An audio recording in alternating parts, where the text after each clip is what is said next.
dengan Sultan Takdir Ali Sabana. Baiklah adik-adik, kita sekarang berada di Museum Diorama Pemberontakan PKI di Madiun. Jadi setelah PKI menjatuhkan pemerintah di bidang ekonomi dan parlemen, mereka tidak berhasil. Mereka memberontak mendirikan negara Republik Indonesia Soviet. Seperti tadi saya jelaskan, inilah gambarannya. Kira-kira situasinya apa ya? Bagaimana tindakan pemerintah saat itu setelah pemberontakan PKI Madiun? Oh ya, jadi begini. Karena saat itu adanya agresi militer Belanda bulan Desember tahun 1948, maka penyelesaian politis dan secara hukum pemberontakan itu tidak dapat dilakukan. Dalam arti, pemerintah RI lebih memfokuskan pada penyelesaian dengan pihak Belanda. Nah, keadaan itu dimanfaatkan oleh PKI untuk bangkit kembali pada tahun 1950-an. Kemudian tindakan PKI setelah tahun 1950 bagaimana, Pak? Jadi begini, kemudian untuk mencapai kekuasaan politik dan sekaligus menghadapi pemilihan umum pada tahun 1955, PKI membentuk Biro Khusus Rasa Persatuan dan Musyawarah untuk mufakat yang merupakan dua sila dari Pancasila sudah dikesampingkan. Pemilihan umum tahun 1955 ternyata gagal menciptakan stabilitas politik. Dasar negara diperdebatkan, yang berarti penentangan terhadap dasar yang sudah ada, yakni Pancasila. Kemudian Pak, bagaimana sikap Presiden Soekarno pada saat itu? Ya, sikap Presiden Soekarno pada saat itu untuk mengatasi berbagai penyakit. Pada tanggal 5 Juli tahun 1959, Presiden Soekarno mendekretkan berlakunya kembali Undang-Undang Dasar 1945. Diharapkan semua pihak akan kembali ke semangat Undang-Undang Dasar 1945 yang dijiwai oleh Pancasila, untuk tidak mengulangi pengalaman pahit selama berlakunya demokrasi liberal. Presiden Soekarno melahirkan konsep yang disebut demokrasi terpimpin.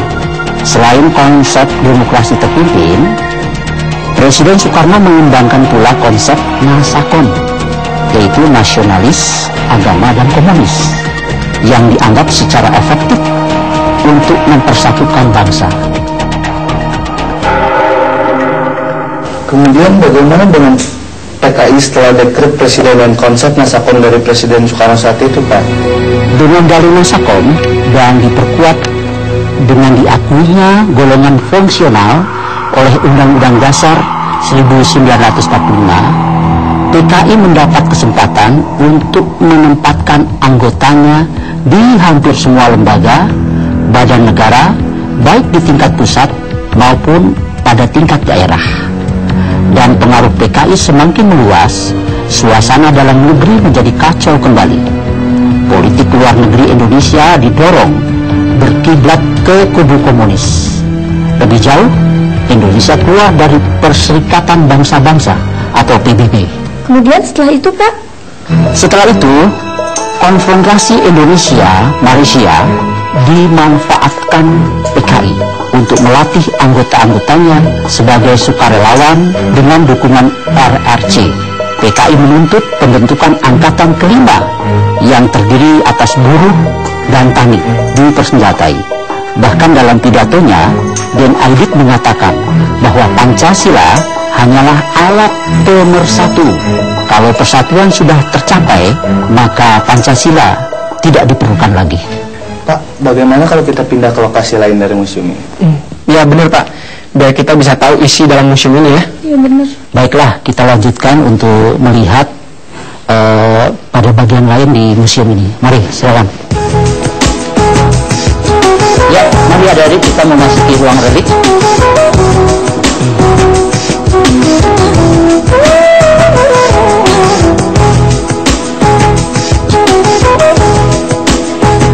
Adik-adik sekalian, kita sekarang berada di ruang relik. Pada ruang relik disajikan bukti sejarah secara visual, yaitu berupa pakaian asli yang dipakai oleh para jenderal ketika mereka gugur pada tanggal 1 Oktober 1965. Di antaranya adalah pakaian kimono yang dikenakan oleh Jenderal Sutoyo Siswomiharjo. Silakan kalian bisa melihat koleksi yang lain.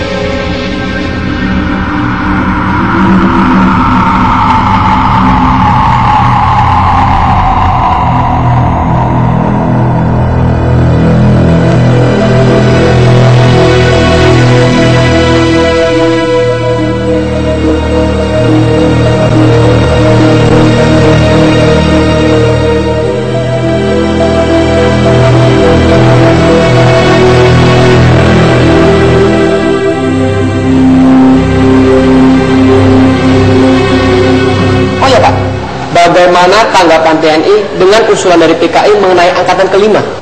Jadi begini, pimpinan TNI Angkatan Darat menolak dengan tegas dibentuknya angkatan kelima dan masa komisasi ABRI.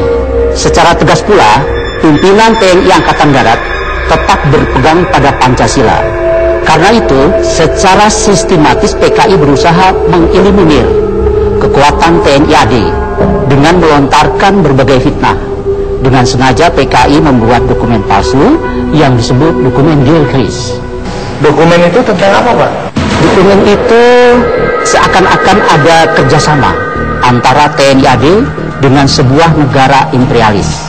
Selain itu, PKI melontarkan isu tentang adanya Dewan Jenderal di lingkungan TNI AD yang akan merebut kekuasaan pada hari ulang tahun ke-20 ABRI tanggal 5 Oktober 1965. Setelah itu, Pak? Ya, kemudian pada bulan Agustus 1965 Presiden Soekarno jatuh sakit yang isunya dapat mengakibatkan Presiden meninggal dunia atau lumpuh. PKI yang selama ini menempel pada kewibawaan Presiden Soekarno menganalisa kemungkinan yang akan terjadi. PKI memperkirakan TNI Angkatan Darat akan merebut kekuasaan, dan ini berarti lonceng kematian bagi PKI. Berdasarkan perkiraan tersebut, PKI memutuskan untuk mendahului merebut kekuasaan. Kemudian apa yang dilakukan PKI setelah itu, Pak? PKI pun mulai mengadakan persiapan, menyiapkan kekuatan militer. Kemudian dalam serangkaian rapat rahasia selama bulan September 1965, PKI berhasil menetapkan kekuatan yang akan digunakan. Nama-nama perwira TNI Angkatan Darat yang akan diculik dan dibunuh, nama gerakan yaitu Gerakan 30 September, pusat komando, dan keputusan-keputusan yang menyangkut gerakan di daerah-daerah. Selain itu disusun pula konsep Dewan Revolusi. Dewan Revolusi itu apa sih, Pak? Jadi begini, kalau PKI berhasil melakukan kudeta, Dewan ini akan berfungsi sebagai pemegang kekuasaan tertinggi dalam negara. Dan personaliaan Dewan Revolusi disusun sedemikian rupa sehingga menimbulkan kesan bahwa Dewan ini mewakili dan mencakup semua golongan dalam masyarakat. Tapi kalau tidak salah, pada saat itu ada juga Cakrawirawa yang ikut serta dalam mendukung PKI, Pak. Itu bagaimana, Pak? Jadi, untuk menimbulkan kesan bahwa gerakan itu semata-mata merupakan gerakan dalam tubuh TNI Angkatan Darat yang bertujuan menyelamatkan Presiden Soekarno dari usaha kudeta Dewan Jenderal, maka Letnan Kolonel Untung, Komandan Resimen 1 Cakrawirawa yang telah berhasil dibina PKI, diangkat sebagai pemimpin gerakan pasukan yang akan digerakkan terdiri dari anggota Resimen Cakrawirawa, Brigade Infanteri 1 Kodam 5 Jaya, Batalion 454 Diponegoro, dan Batalion 530 Brawijaya. Kedua batalion ini didatangkan ke Jakarta dalam rangka HUT ke-20 ABRI, tetapi disalahgunakan oleh PKI untuk kepentingan mereka. Pak, di sebelah sana ada sumur maut, maksudnya apa, Pak? Oh, kalau begitu kita menuju ke sana, ke Monumen Pancasila Sakti. Di sana kita akan berdiskusi lebih banyak lagi. Boleh, Pak? Ya, mari. Iya, Pak.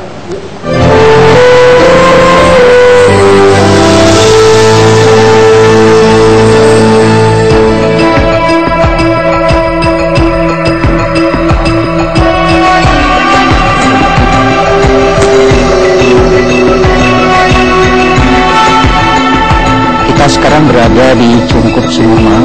Di sumur inilah pejabat teras TNI Angkatan Darat dikubur dalam satu sumur yang dalamnya 12 meter, garis tengahnya 75 cm, oleh apa yang menamakan dirinya Gerakan 30 September. Pak, dengan persiapan PKI yang sedemikian detailnya, itu kemudian bagaimana, Pak? Jadi pada dini hari tanggal 1 Oktober 1965, G30 SPKI melancarkan aksinya. Mereka berhasil menculik pejabat teras TNI Angkatan Darat yang dianggap sebagai penghalang utama mereka dalam merebut kekuasaan negara.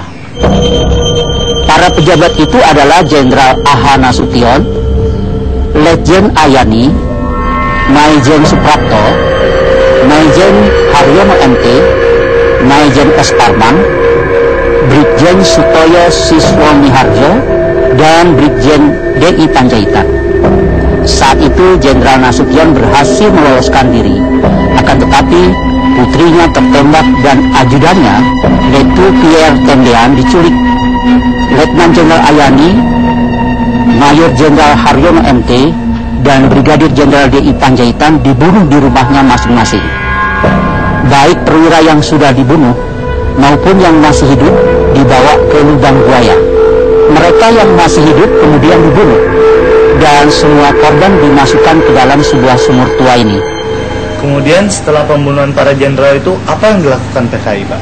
Pagi itu Gerakan 30 September PKI berhasil menguasai gedung RRI Pusat dan gedung Pusat Telekomunikasi yang merupakan instalasi vital yang dapat mendukung gerakan mereka.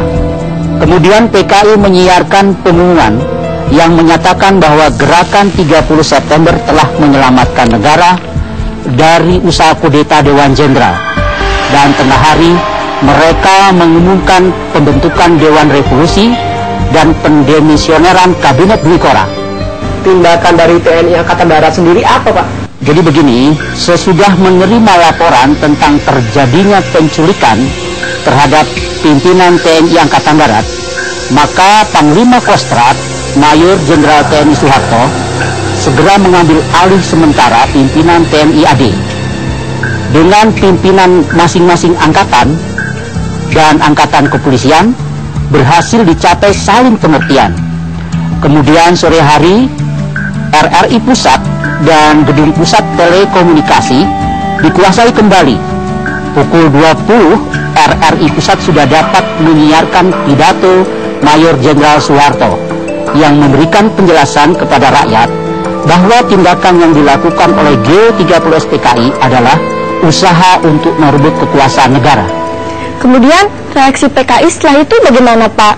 Pidato Mayor Jenderal Soeharto malam tanggal 1 Oktober 1965 merupakan pukulan politis, dan sesudah jelas bahwa G30S itu didalangi oleh PKI, maka rakyat bangkit memberikan reaksi spontan.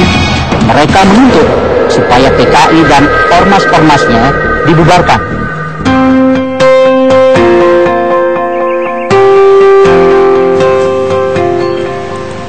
Baiklah adik-adik, kita sekarang berada di rumah penahanan dan penyiksaan.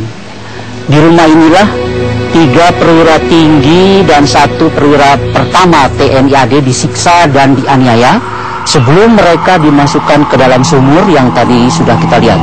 Kemudian reaksi para PKI setelah itu bagaimana, Pak? Setelah menyadari kegagalan kudeta mereka, maka tokoh-tokoh PKI berusaha menyelamatkan diri. Kalau tidak salah pada saat itu banyak terjadi aksi-aksi dari mahasiswa dan juga rakyat untuk membubarkan PKI. Dan suasana negara pada saat itu sangat kacau. Bagaimana tindakan pemerintah pada saat itu, Pak?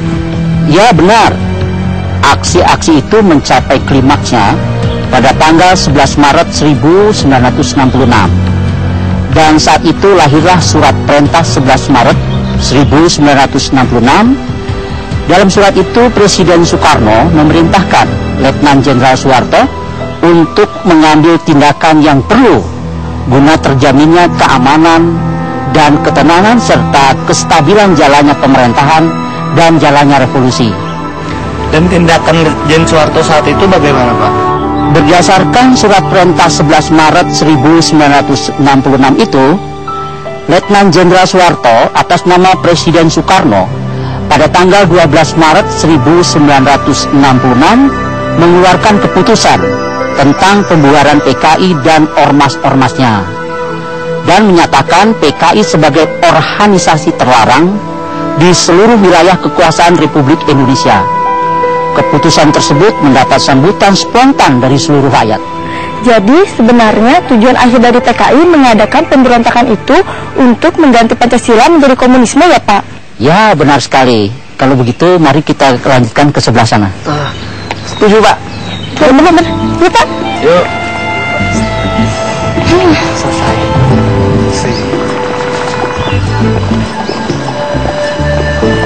Jadi makna sebenarnya dari Hari Kesaktian Pancasila itu apa, Pak?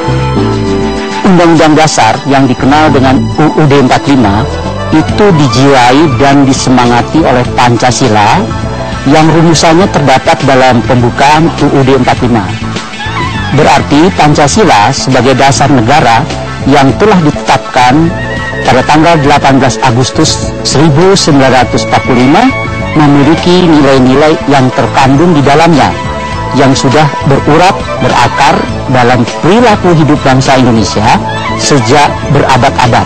Pancasila menyiratkan paham keagamaan, kebersamaan, tenggang rasa, dan musyawarah untuk mufakat dalam mengendalikan negara dan mengatur serta membina kehidupan bermasyarakat. Benar kan Pak? Ya benar. Dan berbagai tantangan dihadapkan pada Pancasila, baik tantangan fisik maupun tantangan psikis. Dengan bimbingan Tuhan Yang Maha Esa, kekuatan Pancasila berhasil mengatasi bahaya yang datang dari golongan yang anti Tuhan. Keberhasilan bangsa Indonesia mengatasi ancaman komunis tanggal 1 Oktober 1965 itu diperingati sebagai tragedi nasional akibat pengkhianatan terhadap Pancasila. Dan keyakinan tentang ketepatan dan kebenaran Pancasila sebagai dasar negara dan pandangan hidup bangsa harus terpelihara dan ditumbuh kembangkan. Wah, kami terima kasih sekali kepada Bapak yang telah menjelaskan mengenai kesaktian Pancasila yang mungkin belum banyak diketahui oleh remaja-remaja seperti kami, Pak. Ya, sama-sama. Dan tolong sampaikan kepada teman-teman kalian semua betapa pentingnya sejarah sebagai identitas suatu bangsa. Itu pasti Pak. Sekali lagi kami mengucapkan terima kasih atas penjelasan Bapak yang sangat berguna bagi kami Pak. Ya, sama-sama. Karena hari sudah sore, kami harus pamit dulu Pak. Begitu. Ya. Terima kasih ya Pak. Sama-sama. Ya. Terima kasih ya Pak. Ya. Ya. Terima kasih ya Pak. Hati-hati di jalan ya. Iya Pak.